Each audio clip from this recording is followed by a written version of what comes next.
भाई कैमरा लेकर घूमने वाला हर बंदा ट्रैवलर नहीं होता।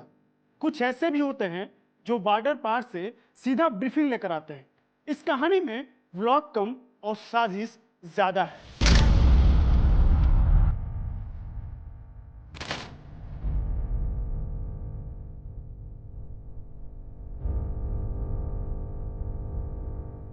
कभी वीडियो में झरने के पीछे भागती थी, कभी कैमरे में मस्जिद और गलियों को कैद करती थी, तो कभी पाकिस्तान की सड़कों पर घूमते हुए दोस्ती की बातें करती थी। पर अब वही कैमरा, वही चेहरा देश की सबसे बड़ी जांच एजेंसियों के डेस्क पर है।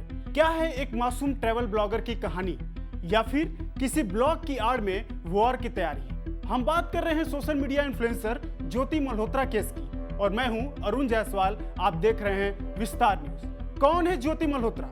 घुमक्कड़ी या गद्दारी की कहानी? क्या है पूरा मामला? आइए हम आपको सब कुछ बताते हैं विस्तार से। दरअसल ज्योति हरियाणा के हिसार की रहने वाली है। उम्र 33 साल है। यूट्यूब पर चैनल चलाती है जिसका नाम है ट्रैवल विद जो, और सब्सक्राइबर्स हैं लगभग 3.5 से 4 लाख के आसपास।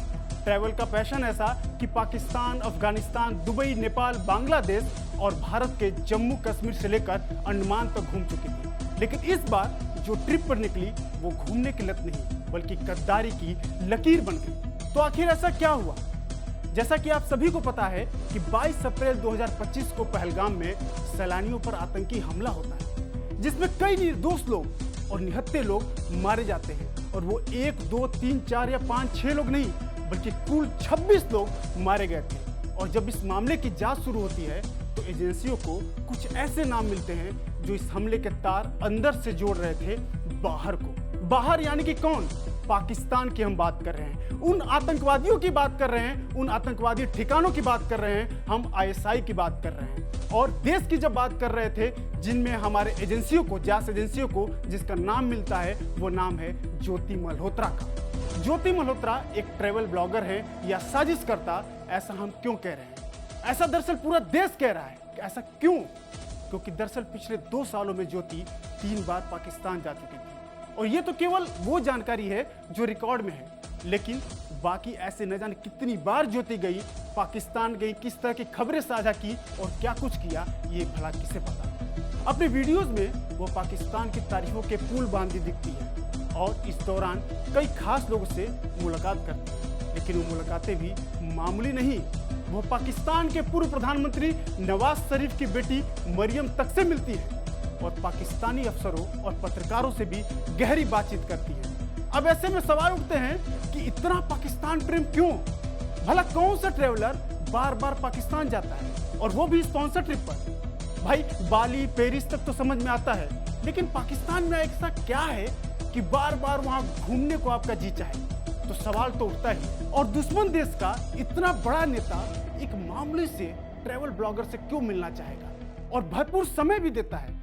ये पूरा संदेहजनक मामला पहलगाम ट्रिप से शुरू होता है और अधिकारियों को खटकने लगता है, क्योंकि जनवरी में ज्योति पहलगाम गई थी जब वहां पर सर्दियों में टूरिस्ट बहुत कम होते हैं। शायद ही कोई जाता है। अगर आप गूगल भी करेंगे तो आपको पता चलेगा कि लोग अक्सर ये जो गर्मी का सीजन है तब जाना चाहते हैं। लेकिन ज्योति जनवरी में गई और कहा यह गया कि शूटिंग के लिए गई थी, लेकिन वीडियोस में सेना की पोस्ट, समीपवर्ती जोन जैसे सेंसिटिव जगहों की शूट करती दिखी।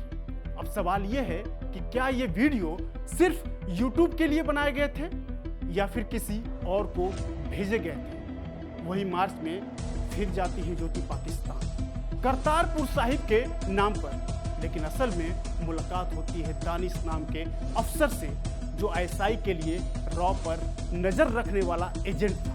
भारत सरकार ने उसे पहले ही पर्सोना नॉन ग्रेटा घोषित कर दिया था। अब ये पर्सोना नॉन ग्रेटा क्या है? इसका मतलब है, इसको आप सीधे सीधे शब्दों में समझिए तो अब तू हमारे देश में नहीं आ सकता भाई, क्योंकि तेरे इरादे ठीक नहीं है, ऐसा कहा जा सकता है। जांच में यह भी सामने आया कि ज्योति पाकिस्तान में अली अहवान नाम के एक आदमी के साथ थी, जिसने उसे पाकिस्तानी इंटेलिजेंस से मिलवाया। और इसके बाद अक्सर ज्योति की बातचीत होती रहती थी व्हाट्सएप, टेलीग्राम और स्नैपचैट पर, और कई संवेदनशील जानकारियां अप्रत्यक्ष रूप से शेयर की गई। वही पाकिस्तान के तीनों ट्रिप खुद की फंडिंग से नहीं बल्कि किसी ने स्पॉन्सर किया था, किसने किया ये किसी को नहीं पता। ऐसा भी बताया जा रहा है कि पैसे किसी पाकिस्तानी अकाउंट से आए जो किसी मीडिया ग्रुप से जुड़ा बताया गया, लेकिन शक है कि वो आईएसआई का फ्रंट था। वही शक और भी मजबूत हो जाता है जब अप्रैल में पहलगाम में अटैक होता है और ज्योति उसके आसपास के दिनों में ही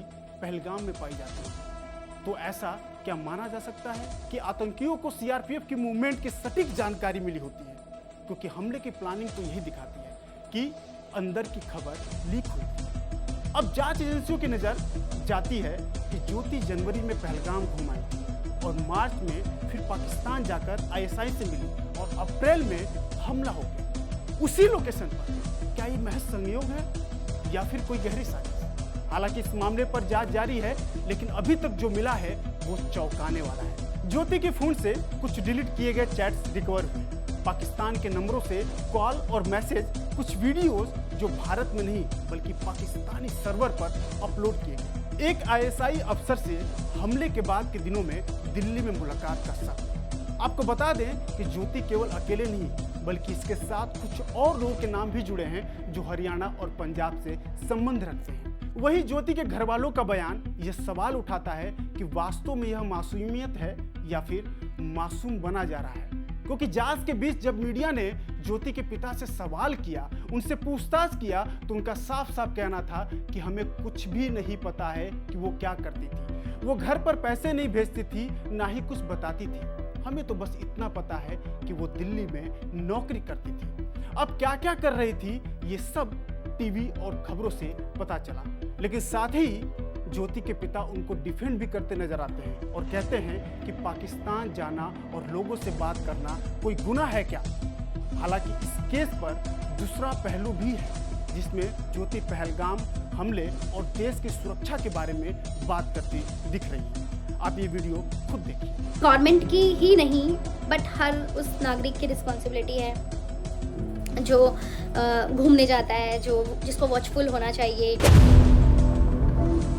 सिक्योरिटी मैं जानती हूँ कि कश्मीर में हर जगह पर चप्पे चप्पे पे सिक्योरिटी होती है, इतने आर्मी के इतनी पुलिस के फोर्स होती है वहाँ पे।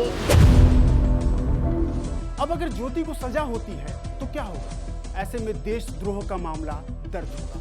भारतीय न्याय संहिता की धारा 152 के तहत अगर कोई दुश्मन देश को सूचना, मदद या संपर्क देता है तो उस पर देशद्रोह का केस बनता है। ऐसे में उसे उम्र कैद या फिर कम से कम 10 साल की कठोर कैद की सजा हो सकती है। और यहाँ केस सिर्फ बातचीत का नहीं बल्कि ट्रैवल लिंक, डिजिटल सबूत और संदिग्ध मीटिंग्स का भी है। तो असली कहानी क्या है?